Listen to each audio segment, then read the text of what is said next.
자, 오늘 주일 예배에 나오신 여러분을 주님의 이름으로 환영합니다. 우리 옆에 계신 분들하고 인사하시 바랍니다. 잘 오셨습니다. 은혜 받읍시다. 자, 오늘은 오직 나의 소망이신 주님이라는 제목으로 함께 내 말씀을 나누고자 합니다. 하나님은 왜 사랑하는 백성들에게 고난을 허락하실까? 인류의 삶, 또 우리 인생의 개인적인 삶도 고난의 역사입니다. 그렇다면 고난이라고 하는 것이 과연 우리에게 아무런 의미가 없는 것일까? 아닙니다. 고난의 역사이지만 그 역사 가운데 놀라우신 하나님의 섭리가 있다는 것이죠. 우리가 그냥 고난을 고난으로만 생각해버리면 인생이 불쌍할 수밖에 없어. 그러나 그 고난을 통해서 하나님의 놀라운 뜻이 무엇인지를 깨닫느냐, 여러분 그 하나님의 섭리를 발견하느냐 하는 것이 중요합니다. 그렇다면 우리에게 그 고난과 고통이 왜 임할까? 만약에 내가 그 고난을 통해서 내 심령이 깨끗해졌다면, 여러분 내 마음속에 위로함을 얻었다면 그 고난은 복된 고난이에요. 우리의 인격이 성장했다면, 많은 사람들은 세상 가운데 자랑함 속에 살아갑니다. 나의 학식을 자랑하고요, 내 물질을 자랑하기도 하고, 이러한 자랑 가운데서 내 삶을 돌아보는 거예요. 그리고 내가 성숙해지는 겁니다. 내 회개함을 통해서 하나님의 놀라운 은혜를 기억하면, 여러분 그 고난은 나에게 놀라운 은혜가 임하는 거예요.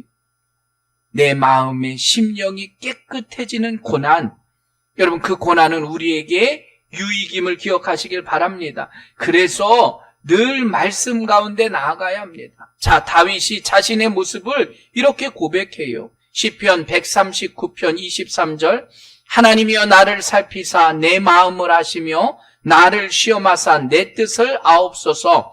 내게 무슨 악한 행위가 있나 보시고 나를 영원한 길로 인도하소서. 시편 119편 71절, 고난당하는 것이 내게 유익이라 이로 말미암아 내가 주의 율례들을 배우게 되었나이다. 고난을 통해서 내 마음에 위로함을 얻었고 내 마음이 깨끗해졌다 고백했다는 겁니다. 여러분 그게 고난의 유익이에요. 또 고난을 통해서 내가 하나님을 더 깊이 의지하게 됐다면, 여러분 그 고난도 필요한 고난입니다. 히브리서 12장 11절, 무릇 징계가 당시에는 즐거워 보이지 않고 슬퍼 보이나 후에 그로 말미암아 연단받은 자들은 의와 평강의 열매를 맺느니라. 고난과 어려움이 있을 때 하나님이 주시는 은혜를 체험하고 그것 때문에 내가 의와 평강의 열매를 얻게 되면 그 고난도 우리에게 필요한 고난이에요. 고난이 나에게 있음을 통해서 내가 의로워진 거예요. 내가 그것을 통해서 평안함의 열매가 얻어졌다는 겁니다. 또 고난은 우리에게 은혜를 깨닫게 해요. 욥기 1장 21절에 이르되 내가 모태에서 알몸으로 나왔사온즉 또한 알몸이 그리로 돌아가올지라도 주신 이도 여호와시요 거두신 이도 여호와시니 여호와의 이름이 찬송을 받으실지니라. 고난이 내가 왔지만 그 고난 가운데서 하나님의 은혜를 깨닫는 거예요. 그러면 그 고난도 때로는 우리에게 은혜가, 또 우리에게 복된 고난이다라는 겁니다. 여러분 여기까지는 우리가 다 아는 고난의 내용이에요. 물론 우리도 고난의 의미를 그렇게 생각하고 싶어요. 그런데 실은 내가 너무나 아픈데요, 우리의 가정의 문제가 너무나 많은데 하나님 그 고난을 내가 어떻게 해석할 수 있겠습니까? 하기 쉽지가 않다는 거예요. 여러분 욥이라고 하는 사람은 어떤 사람입니까? 놀라운 사람이에요. 하나님이 그를 정직하고 진실하다, 여호와를 경외하는 것이 악에서 떠나고 온전한 믿음을 가졌다, 하나님이 인정해 준 욥입니다. 땅의 축복도 받았어요. 하늘의 복도 받았습니다. 믿음의 복도 받았어요. 신앙의 복까지 받은 사람입니다. 여러분, 그 신앙을 쭉 가지고 있다가 나중에 천국 가면 얼마나 좋겠습니까?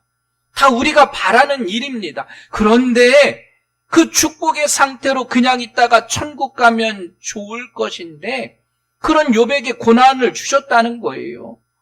제일 먼저 재물을 다 거두어 가세요. 또 10남매가 하루아침에 집이 무너져 다 죽어요. 얼마나 충격적인 사건입니까? 여러분, 그 정도의 고난도 이기기 힘들어요. 그런데 더 큰 고난은 뭐냐? 아내에게 버림을 받아요. 어떻게 보면 자신이 겪어야 할 고난을 순서대로 겪는 겁니다. 누구는 물질이 중요한 것 같지만 아니에요. 물질의 고난을 받았어요. 물질보다 자녀들이 중요하기 때문이에요. 자녀들 10명이 하루아침에 죽어요. 얼마나 큰 고난입니까? 그런데 그 자녀들보다 아내에게 버림받는 게 더 큰 고통이에요.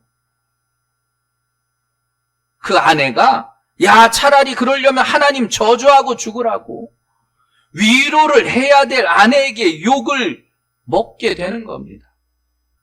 여러분, 근데 그 고난보다요, 더 큰 고난이 뭐냐? 나에게 임하는 고난이에요.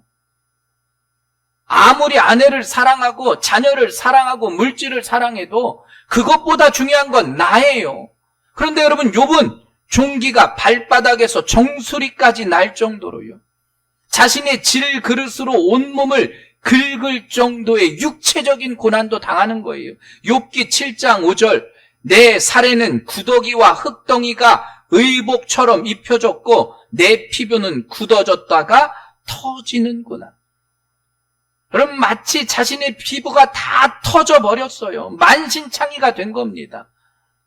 온몸에 구더기가 우글거릴 정도로.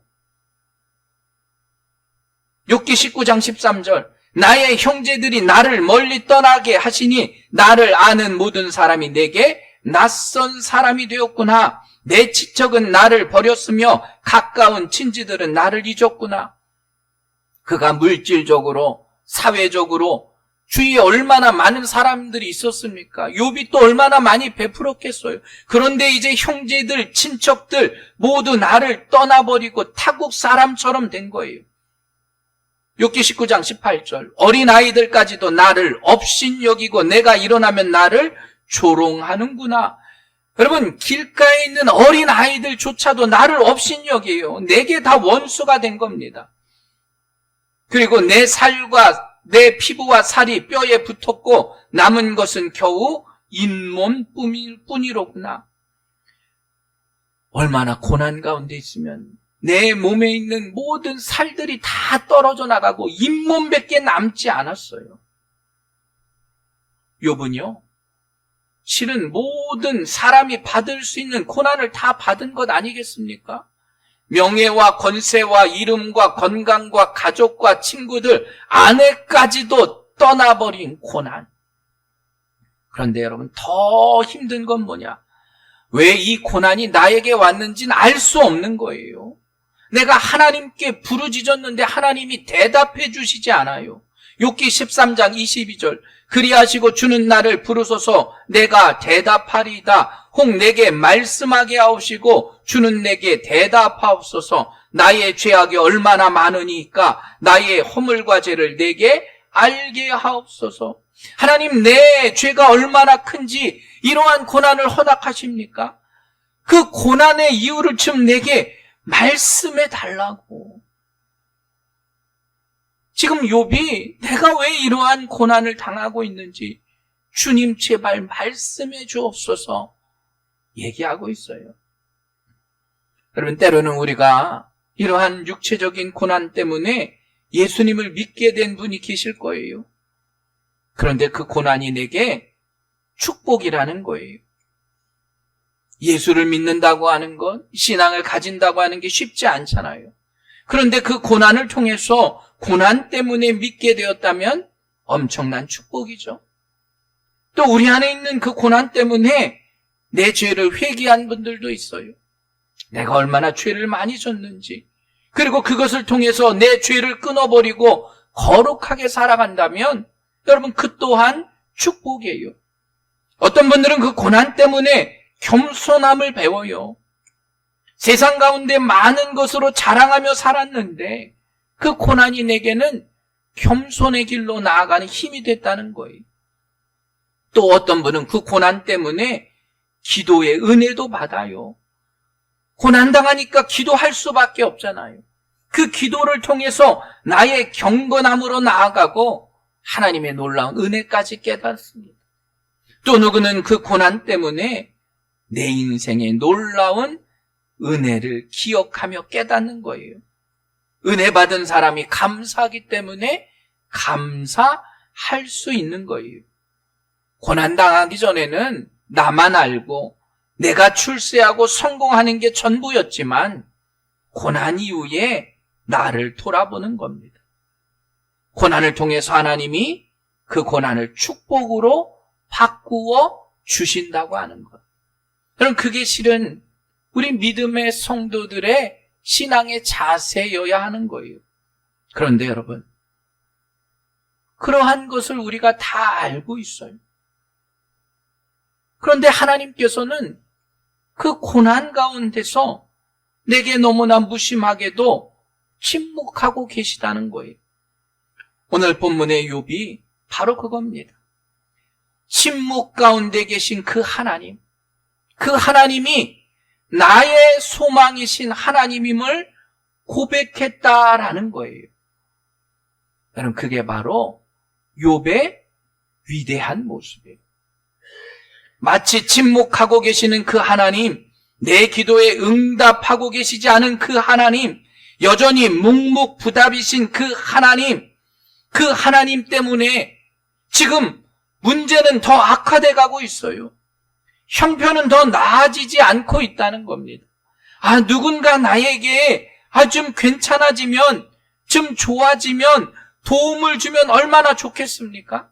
그런데 그 누구도 나에게 도움을 줄 수 없는 상황이라는 거예요. 그때 우리는 뭘 기대합니까? 하나님의 손길을 기대하잖아요. 세상의 것들은 다 해봤어요. 이젠 방법이 없어요. 무엇을 의지하고 살아가겠냐? 하나님의 손길을 기대하기 마련입니다. 그런데 여러분, 그 하나님의 손길을 절실히 기대하는 그때에 하나님의 응답이 없는 것처럼 느껴진 거예요.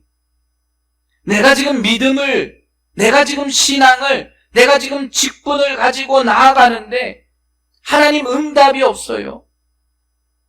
내가 직분자니까 하나님 섭섭합니다. 말도 못해요. 그런데 실은 우리의 마음 가운데 섭섭함은 있어요. 하나님 왜 그러시죠? 하나님 나 정말 섭섭해요.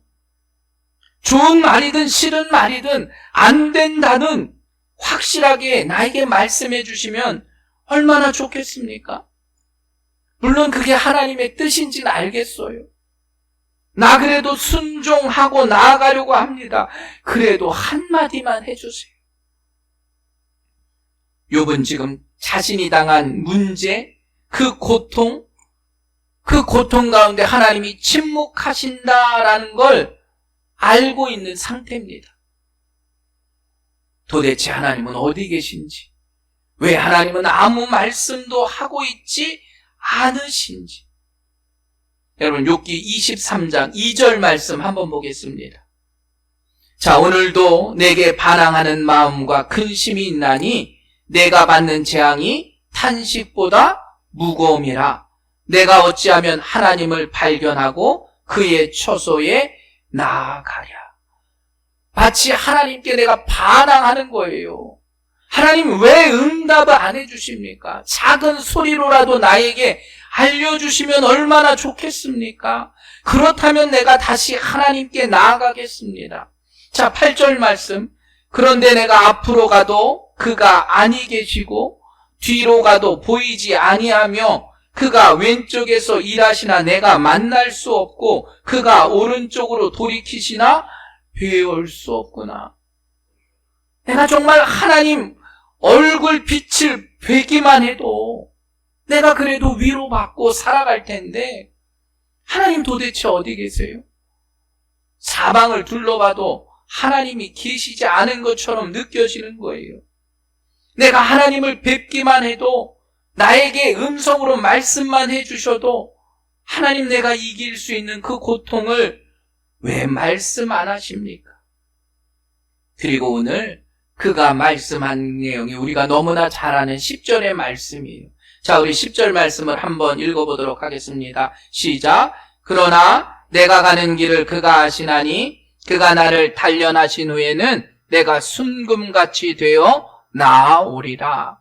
자, 이건 오늘 말씀의 번역은 나를 단련하시다라고 말해요. 영어 성경에는 try라고 말하기도 하는데 표준 세번역에는 이렇게 번역을 합니다. 하나님은 내가 한 번 발을 옮기시는 것을 다 알고 계실 터이니 나를 시험해 보시면 내가 흠이 없다는 것을 아실 수 있으련만. 하나님께서 웬일인지 자꾸 자기를 피하신다는 거예요. 우리가 흔히 말하는 그 본문의 내용과 약간 해석이 좀 달라요. 표준 세번역엔 뭐라고 말하느냐?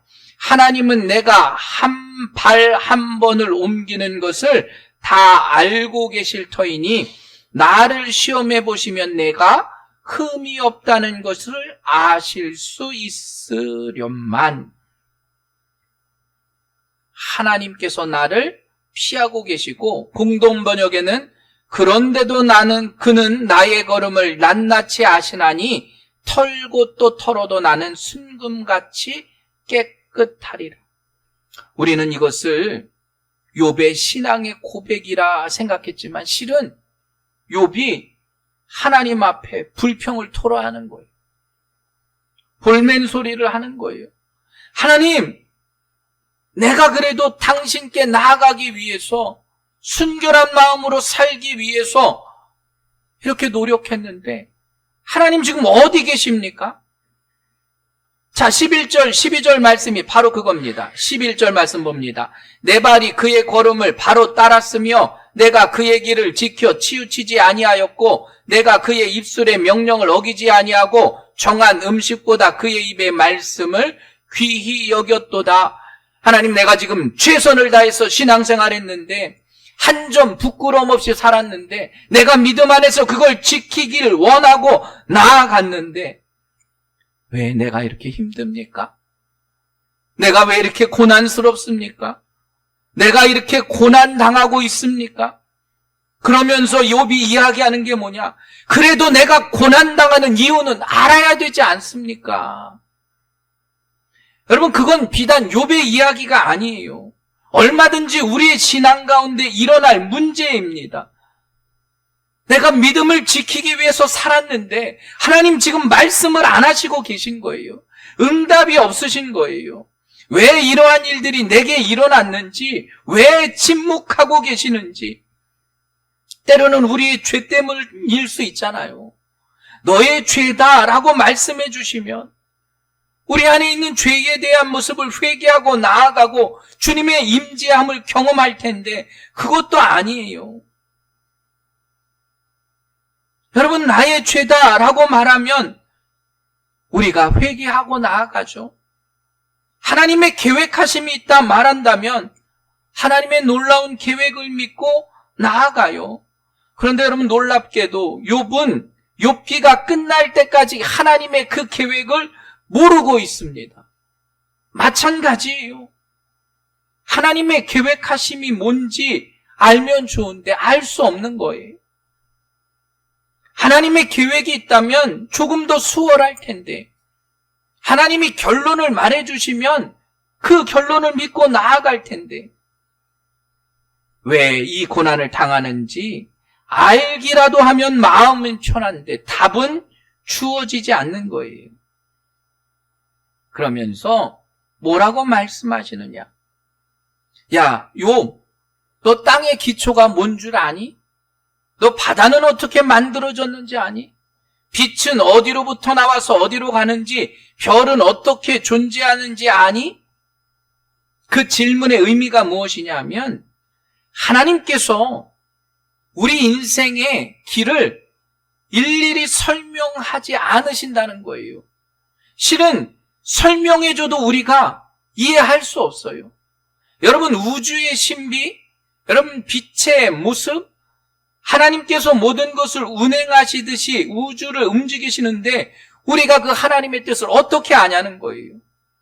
또한 우리는 그 일에 대해서 알지 못하기 때문에 하나님이 우리 개개인에게 그것을 이야기하실 필요가 없으신 거예요. 그런데 우리는 하나님의 그 놀라운 은혜를 알고자 한다는 겁니다. 우리가 하나님의 일, 하나님의 완전한 계획하심, 그 놀라운 은혜를 실은 우리는 알 수 없어요. 그럼 여러분, 우리는 어떻게 살아가야 합니까?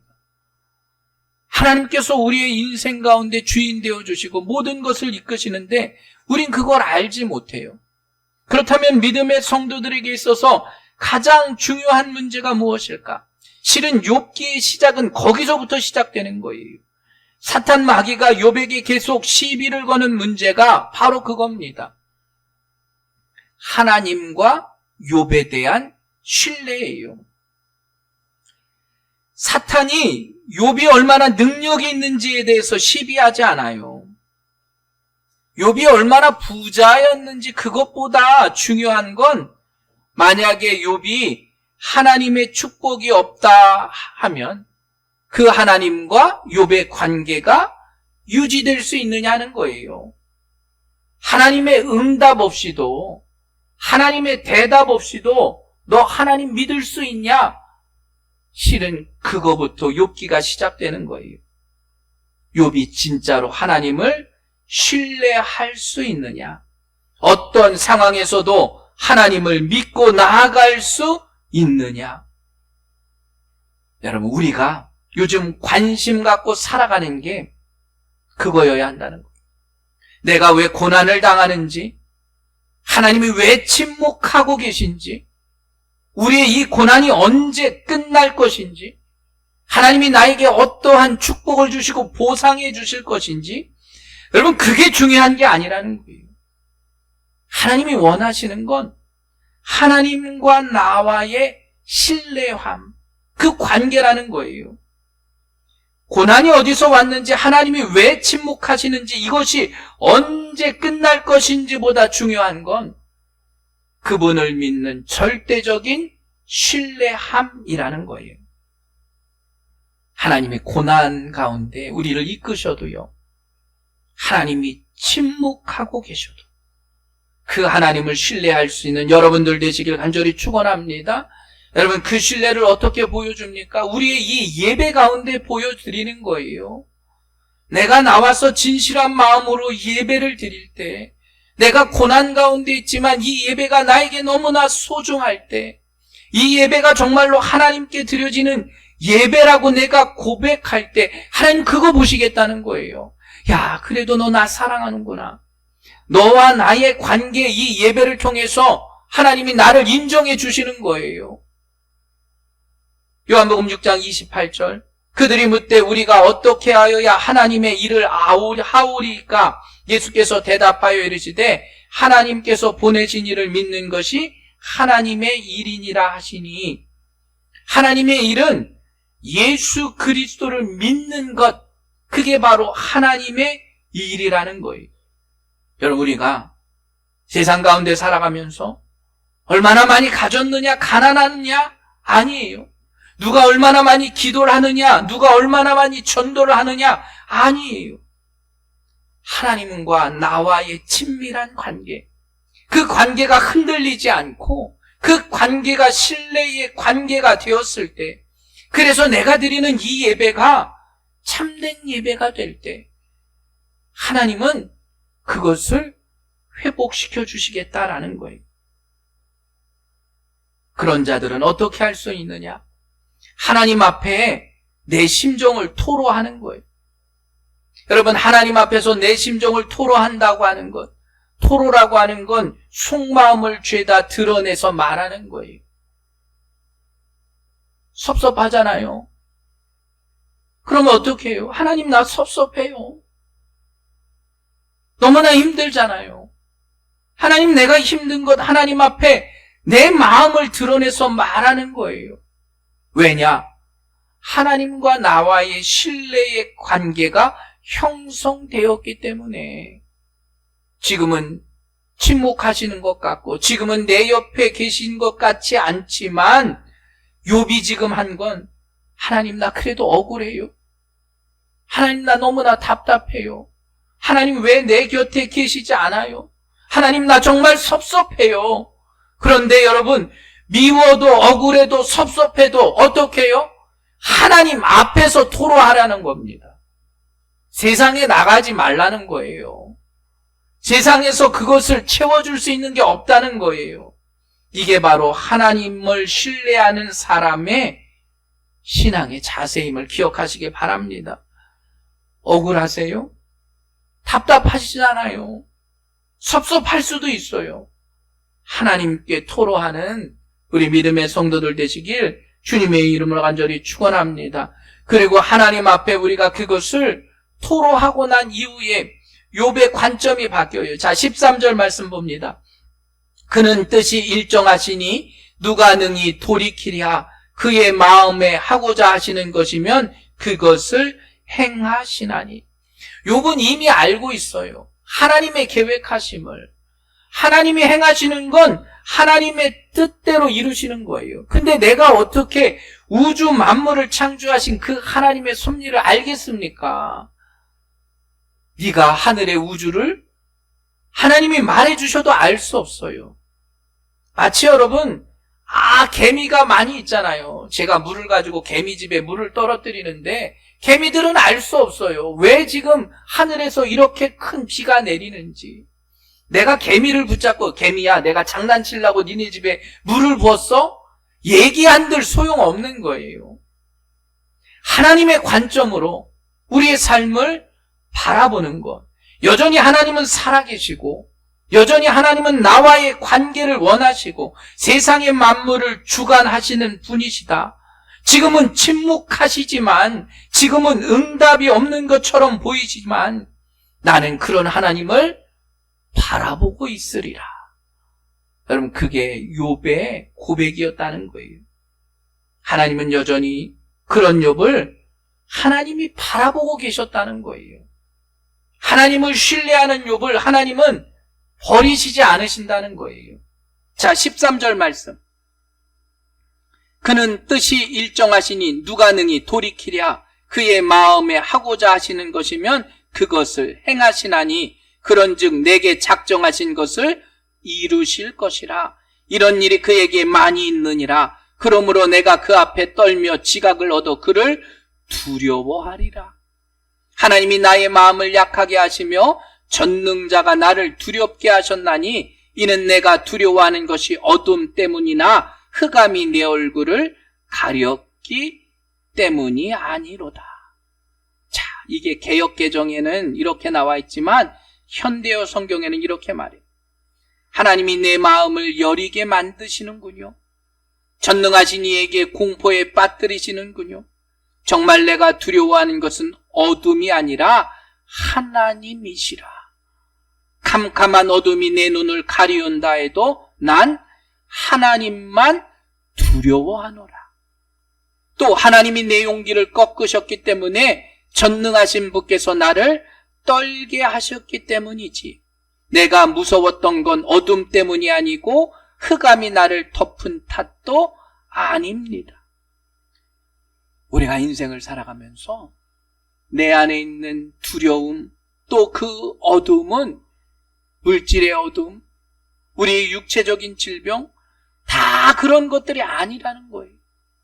내가 정말로 두려워하고 내가 정말로 섬겨야 할 대상은 오직 하나님 한 분밖에는 없다라는 거예요. 지금 욥이 그걸 다시 고백하고 있는 거예요. 내 인생은 하나님의 손에 달려 있습니다. 나는 세상 것 이제 두려워하지 않겠습니다. 내가 물질에 어려움 당하는 거 두려워하지 않겠습니다. 내가 육체적인 질병이 있는 거 두려워하지 않겠습니다. 내 인생에 수많은 어려움과 고통이 있지만 나 이제 그거 두려워하지 않겠습니다. 내가 두려워할 분은 하나님 한 분밖에는 없습니다. 이걸 반대로 이야기하면 뭐냐? 나는 그런 하나님께만 소망을 갖겠습니다예요. 설사 돈을 잃고 하나님을 얻을 수 있다면, 내가 건강을 잃고 하나님과의 관계가 회복될 수 있다면, 내가 세상의 그 모든 것이 다 사라져도 하나님을 신뢰할 수 있다면 난 그 하나님 두려워하겠습니다. 여러분, 욥이 모든 것을 다 잃었어요. 하나님 앞에 토로합니다. 내가 그래도 믿음 지키고 살았는데 하나님 왜 안 보이십니까? 어디 가셨습니까? 그런데 이제 다시 욥이 고백하는 거예요. 하나님, 내 소망은 당신밖에 없어요. 나는 당신께 소망을 두고 난 당신만 두려워하며 살겠습니다. 고백하며 나아갔다는 거예요. 하나님은 오랫동안 침묵하시는 것 같았지만 실은 욥이 하나님과의 그 놀라운 관계를 회복하실 수 있도록 욥을 이끌어 주셨음을 여러분 모두가 깨닫게 되길 주님의 이름으로 간절히 축원합니다.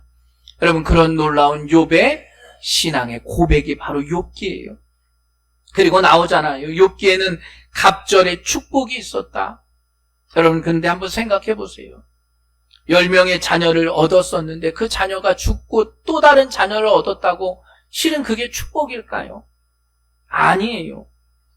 욥기에서는 부활에 대한 신앙의 모습이 나와요. 욥기 19장 25절, 내가 알기에는 나의 대속자가 살아계시니 마침내 그가 땅 위에 서실 것이라. 내 가족이 벗김을 당한 후에도 내가 육체 밖에서 하나님을 보리라.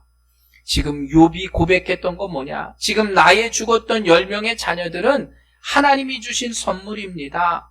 그런데 그 자녀들은 이미 하나님의 품에 있습니다. 그러니까 나는 그것 때문에 슬퍼하지 않겠다는 거예요. 욥이 그렇게 감사할 수 있었던 이유가 바로 그거예요. 갑절의 축복을 주셔요. 물질의 복도 주시고 자녀의 복도 주시고. 그런데 그 복을 뛰어넘는 부활의 신앙이 욥에게 있었기 때문에 그가 그것을 가지고 아파하지 않았다는 거예요. 왜냐? 하나님이 욥에게는 소망이었기 때문이에요. 여러분, 우리도 마찬가지. 우리 인생의 삶 가운데 수많은 어려움이 있습니다. 그런데 여러분, 그 어려움의 것들은 우리가 두려워할 대상이 하나도 아니라는 거예요. 우리가 두려워할 대상은 우리 안에 성령이 함께 계시느냐, 그렇지 않느냐가 더 중요해요. 내가 하나님과의 관계가 흐트러지지 않고 믿음을 온전히 지켜나가느냐, 그렇지 않느냐. 우리의 물질이요, 우리의 건강이요, 그건 하나님이 주시는 부산물이에요. 거기에 연연하지 말라는 거예요.